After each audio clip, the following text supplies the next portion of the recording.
Assalamualaikum warahmatullahi wabarakatuh. Kali ini saya akan membahas tutorial mengenai regresi linier berganda. Untuk memenuhi tugas mata kuliah statistika. Tugasnya meliputi yang pertama, laksanakan analisis regresi linier ganda untuk data yang sudah ada dengan komputer program SPSS for Windows. Yang kedua, lakukan kegiatan sebagai berikut. Buatlah hipotesis H0 dan hipotesis alternatif. Ujilah hipotesis-hipotesis tersebut dengan taraf signifikansi 0,5 atau 5%. Interpretasi dan simpulkan hasil analisis regresi linier ganda tersebut. Pertanyaannya, bagaimana persamaan regresinya secara lengkap? Jelaskan. Kemudian, signifikankah semua variabelnya? Kemudian, bagaimana kesimpulan uji overall-nya? Yang terakhir, bagaimana kesimpulan uji parsialnya? Langsung saja kita praktek menggunakan SPSS.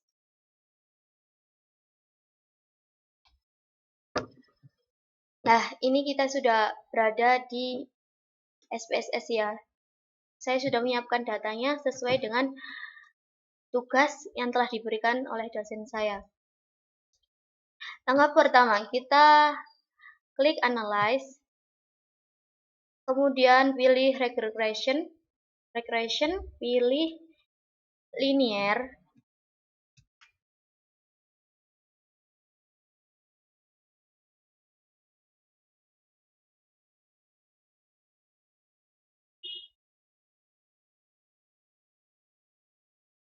Nah, kalau sudah muncul seperti ini, masukkan IP kepada ini ya, dependent.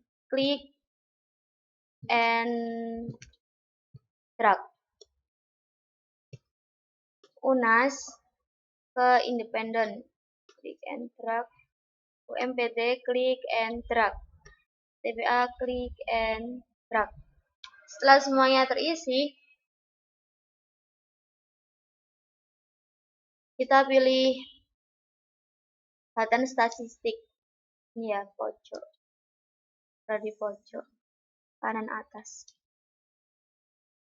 Nah, ketika ini sudah otomatis seperti ini, regression coefficient, estimates, dan model fits. Kita klik continue.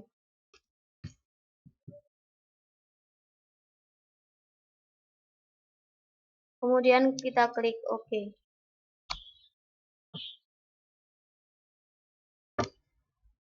Di output akan menjelaskan mengenai data yang kita buat sebelumnya.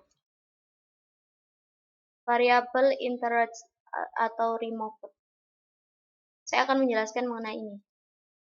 Kita lanjut ke PPT. Variabel interest atau removed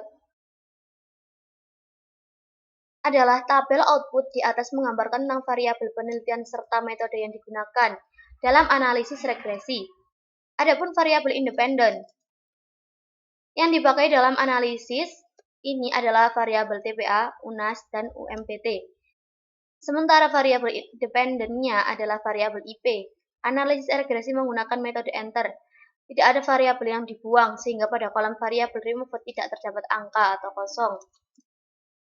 Lanjut.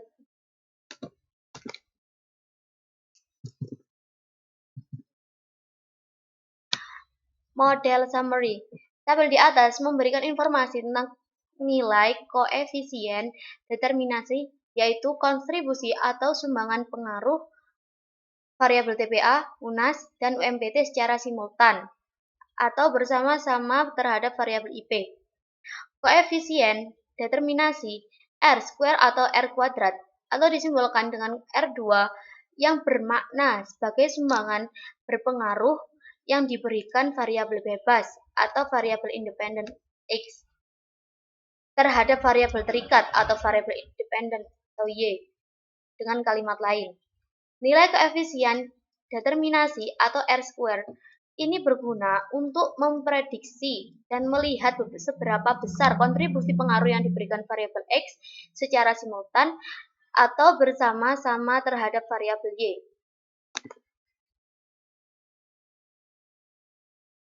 Nah, ini cara pengerjaannya. Model summary. Analisis hasil pengolahan data. Koefisien determinasi R2 atau R square nilainya 0,269 seperti di tabel ya. Artinya, kemampuan model dalam menerangkan variabel Y adalah sebesar 26,9%. Adjusted R kuadrat sebesar 0,112, artinya 11,2%. Kemudian variasi IP dapat dijelaskan oleh variasi keempat variabel dependen, sedangkan sisanya 100% kurangi 11,2% sama dengan 0,888%. Dijelaskan oleh sebab-sebab lain di luar model. Standard error of estimate sebesar 0,3126 ribu dolar. Nah, ini. Makin kecil nilai SSE akan membuat model regresi semakin tepat dalam memprediksi variabel Y. Sedangkan kolerasi R nilainya 0,518, berarti hubungan antara variabel X dengan variabel Y dapat dikatakan hubungan yang kuat. Kemudian ANOVA. Tabel ANOVA ini memberikan informasi tentang ada atau tidaknya pengaruh variabel TPA, UNAS, dan UMPT secara bersama-sama terhadap variabel IP.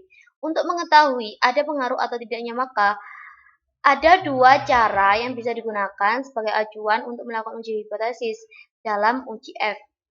Yang pertama adalah membandingkan nilai signifikasi atau nilai probabilitas hasil output ANOVA. Yang kedua adalah membandingkan nilai F hitung dengan F tabel. Uji F simultan atau serentak. Berdasarkan nilai signifikasi dari output ANOVA, yaitu jika nilai signifikasi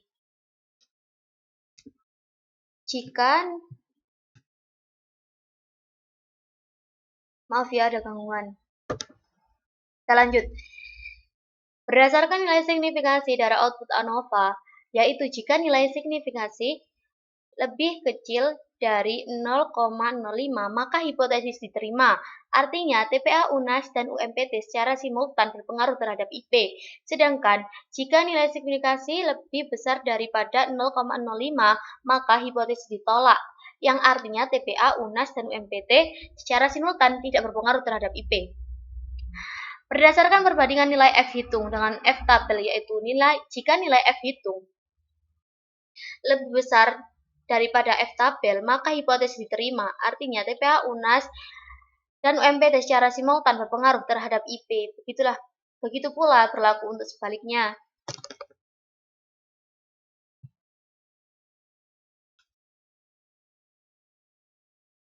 ANOVA. Berdasarkan nilai signifikasi dari output ANOVA di atas, yaitu 0,184 lebih besar dari 0,05, maka hipotesis ditolak. Artinya TPA, UNAS, dan UMPT secara simultan tidak berpengaruh terhadap IP. Berdasarkan perbandingan nilai F hitung dengan F tabel, yaitu 1,837, artinya lebih besar daripada 2,96, maka hipotesis diterima. Artinya TPA, UNAS, dan UMPT secara simultan berpengaruh terhadap IP. Kemudian koefisien. Tabel koefisien ini memberikan informasi tentang persamaan regresi dan ada atau tidaknya pengaruh variabel TPA, UNAS, dan UMPT secara parsial atau sendiri-sendiri terhadap variabel IP. Adapun rumus persamaan regresi dalam analisis adalah sebagai berikut. Y A plus B1 X1 plus B2 X2 plus B3 X3 berarti Y sama dengan 3,344 konstan ya. Kemudian plus min 0,096 UNAS. Lanjut plus min 0,24 UMPT. Yang terakhir plus 0,007 untuk TPA. Konstanta 3,344 menyatakan bahwa jika variabel independen dianggap konstan, maka rata-rata income IP sebesar 3,344. Lanjut, untuk uji T parsial berdasarkan nilai signifikasi dari output. Jika nilai signifikasi lebih kecil dari 0,05, maka hipotesis diterima. Sedangkan jika nilai signifikasi lebih besar dari 0,5, maka hipotesis ditolak. Berdasarkan perbandingan nilai T hitung dengan T tabel, yaitu jika nilai T hitung lebih besar dari T tabel, maka hipotesis diterima, begitupun berlaku untuk sebaliknya.